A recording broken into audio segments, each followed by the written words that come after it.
Testing, 1, 2, 3, testing. Greetings, fellow survivors. This is Eerie Knight of the Pseudo Posse, and today we are going to discuss blacksmithing as of the build 42.8.1 update. For those new to the game like myself, or for more veteran players who have not dabbled in blacksmithing since build 42 released, or for those who have but are unfamiliar with the changes brought in the most recent patch, you've come to the right place. As I was playing through 200 Day Survival, doing my best to learn the game and its mechanics, I was heavily focusing on blacksmithing. I found from a new player perspective to be one of the more nuanced, complex mechanics in the game and thought a guide would be helpful. Then the recent update dropped and I had to relearn a few things. I'm going to provide a general blacksmithing guide for those who immediately want to jump into it with a new character that is spec'd to perfectly dive right into it, and also for those similar to my situation where you didn't pick starting skills for it as it wasn't even in your game plan to blacksmith. But then along the way you found a good few recipes, like the machete crafting recipe, and decided you wanted to give it a go. No matter which camp you fall into, you'll find useful information here. Anyways, let's get down to it. There's a couple things you need to know from the outset. Before you create your new character, here are the important skills you'll need. Blacksmithing is obviously the most important, but there are a few support skills you'll need if you want to become a master blacksmith.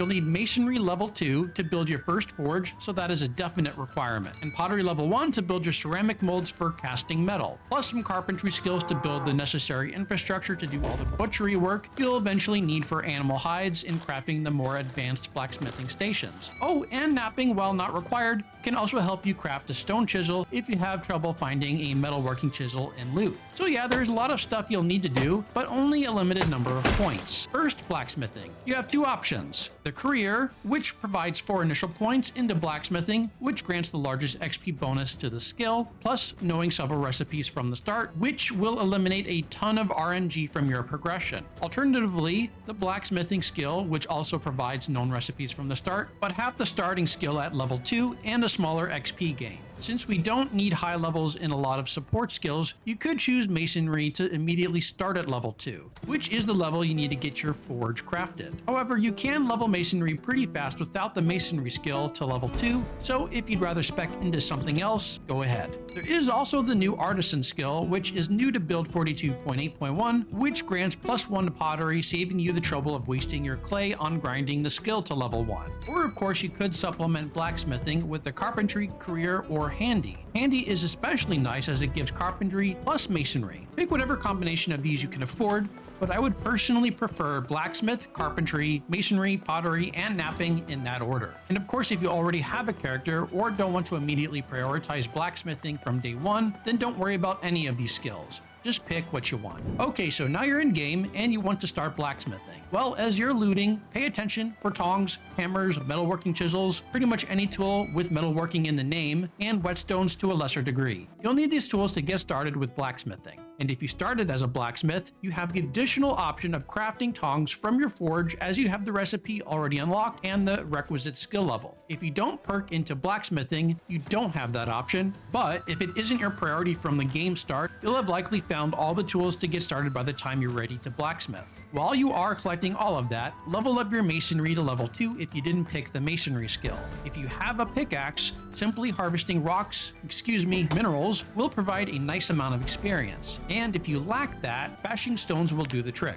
I'd also recommend settling yourself near a river because as of build 42.8, clay deposits will be more likely to spawn by water. And you'll need plenty of clay. Clay is one of the biggest bottlenecks to blacksmithing, so having a steady source of that is vital. In fact, it can make it super grindy. So if you want it to be a bit less grindy in that respect, don't worry, the overall process is still incredibly grindy. I would recommend installing the Craft Clay mod from the workshop, which will allow you to craft clay from water, sacks of dirt, and a strainer. Definitely a godsend. And if you didn't pick the artisan skill, you'll also need to level pottery, which requires the pottery wheel to craft some basic ceramics for experience. Once you're settled, you have the requisite crafting levels, tools, and resources. It is time to begin. You'll need the aforementioned pottery wheel if you didn't already build it, so you can craft the crucible. You'll need a primitive kiln so you can fire that crucible. The primitive furnace will require the crucible for smelting, so that is a must item. However, you won't be firing or smelting anything without charcoal, so you'll need a charcoal burning pile to burn logs, branches, etc. into charcoal. The furnace and forge are fundamental to blacksmithing. furnace smelts the iron, and the forge crafts your usable tools, weapons, armor, you name it, from it.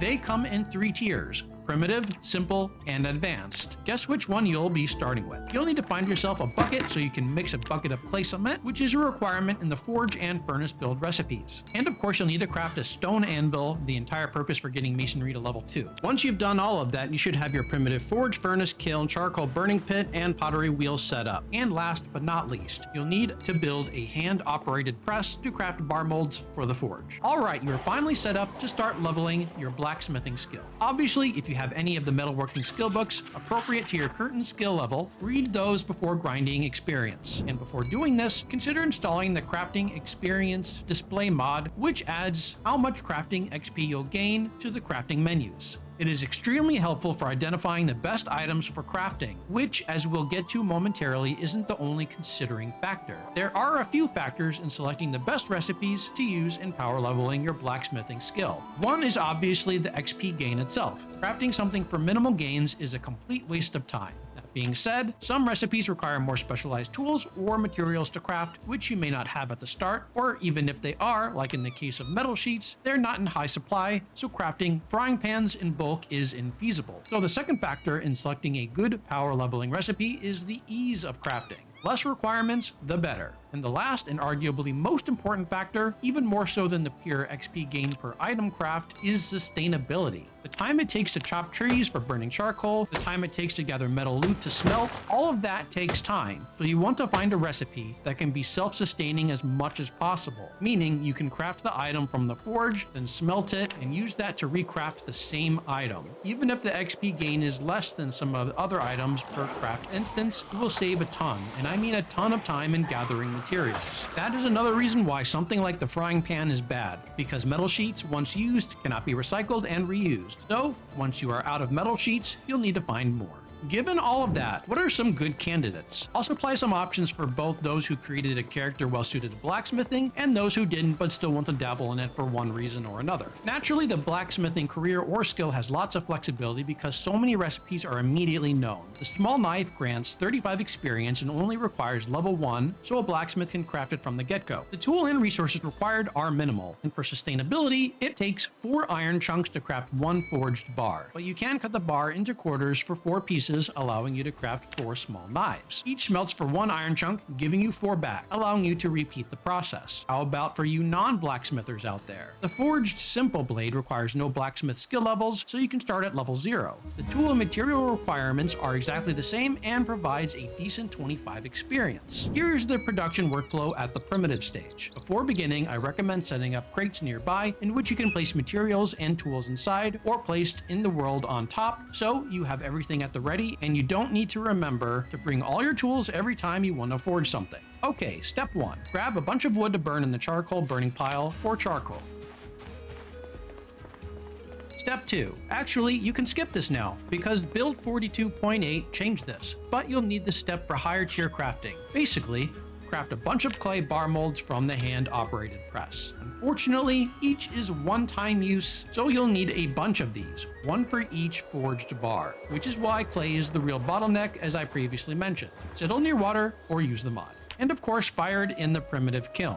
For primitive forging, skip from step 1 to step 3. Step 3, smelt some pile of junk into metal. How to know what to collect from the world? If you favored a crafting recipe from the furnace and forge as well, those smeltable materials will have a green star indicating they are a possible ingredient, so pick that junk up whenever you see it. You can also check the crafting menu and select the resource and expand the possible ingredients box on the right. Next, you'll select the smelt from size option depending on the size of the item being smelted. In the case of our knives, that would be the small item. This process will give you iron chunks. But be careful, it is quite easy to accidentally smelt something that you don't want to smelt. So make sure to favorite that in your inventory so you don't accidentally smelt one of your vital items. Step 4. Take your iron chunks and forge an iron bar in the primitive forge. Step 5. Take your bar and cut it in halves, and each half into quarters, giving you 4 quarters. Step 6. Craft your blade for the XP gain. Once done, and assuming you still have enough charcoal to continue,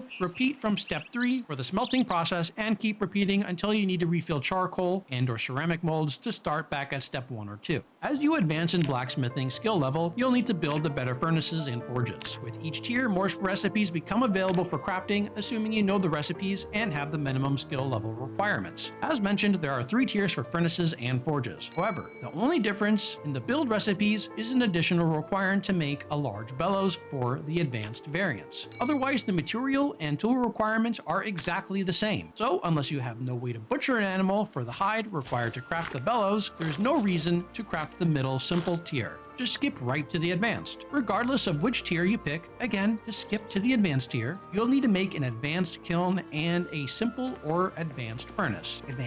Before you can make a forge. Reason being, you need to craft a blacksmith anvil to build the forge, and to do that, you need to make a ceramic anvil mold from the hand-operated press, and then fire that guy in the advanced kiln. You cannot use the primitive kiln as it is too small, and then you need to smelt the metal in the advanced furnace to make the anvil. Then you can craft the forge. Eventually consider building the dome kiln, which replaces the charcoal burning pile and allows you to turn charcoal into coke, which is used for higher tier recipes. Once you are rocking with the advanced tiers of the forge and furnace, your production flow and recipes will differ slightly from the earlier stages. Again, the whole idea for grinding levels is sustainability and minimizing time gathering and processing resources. The overall process flow is similar. You'll need charcoal or coke from the dome kiln if you got it. You'll potentially need the clay mold still, more on that in a second. And once you've got all of that plus your multiple items, it is time to approach the furnace. However, we have a different option here. First, we can extract iron or steel from different sized objects to obtain iron or steel chunks like we could in the primitive furnace. Well, except now we can also do steel, whereas the primitive could only do iron. However, we can also smelt material into the crucible, and from a crucible full of iron or steel, cast an iron or steel mold from the crucible. The best part is the metal we smelted in the crucible has up to 5 uses. The menu says 4, but you can do 5. So we can cast 5 bars from smelting 1 item, unlike with the primitive furnace, which gave us only 1 bar per smelt. This is pretty powerful. The downside, of course, is lots of clay molds. Each cast consumes a ceramic mold. Also, you may have noticed we needed the primitive forge to make the forged bars, but at the advanced tier, we do it in the furnace. Just remember that. Once we do go over to the forge, there's a choice to make whether we choose to extract into chunks or smelt into bars. If we opt for the chunks, we can make blocks using 4 chunks, and from there, make an item like the axe head, which gives 70 experience per craft, and doesn't require any damn clay molds. So that is really nice. And if clay is hard for you to get, it is a good option. Plus, it can be smelted for 4 iron chunks, allowing you to craft and smelt it to infinity. However, if clay isn't a bottleneck for you, check this out. Smelt steel into the crucible and create 5 steel bars from it, but all of them for a total of 20 quarters. Then craft something like the fine fork at the forge, which gives 40 experience and only has a level 3 requirement. Yes, 40 is less than 70, but 40 times 20, if my math is correct, is considerably larger than 70.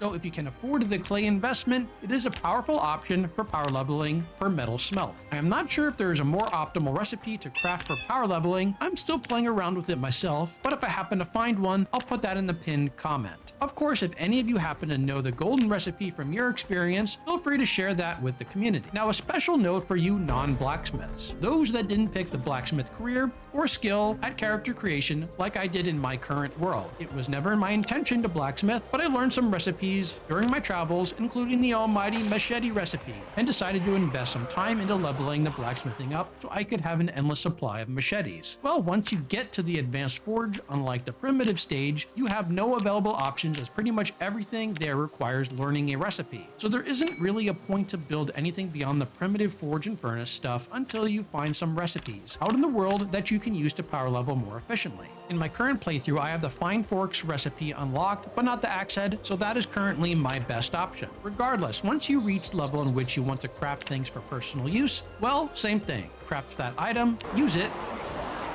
and if it is broken, in most cases I think, you can smelt it back down and reuse the resources. In the case of swords like the machete, you can now, as of build 42.8.1, reuse your blade to smelt and cast a new steel bar to craft a new machete, thus continuing the circle of life. Beautiful. Anyways, that's all I got for you all today. If there is anything I missed, or if any of you have some personal pointers, spread the word in the comments. If you learned anything useful here, consider giving the video a like, as that helps us out more than anything. Don't forget to subscribe and tap the bell for notifications if you want to become a member of the Posse family and stay up to date with our current videos. I've got a 200-day survival video coming up soon, so stay tuned for that if that's your type of thing. Last but not least, a special shout out to our wonderful Patreons. Thank you all so much for your support. On that note, this is Eerie Knight signing off. See you all in the next one.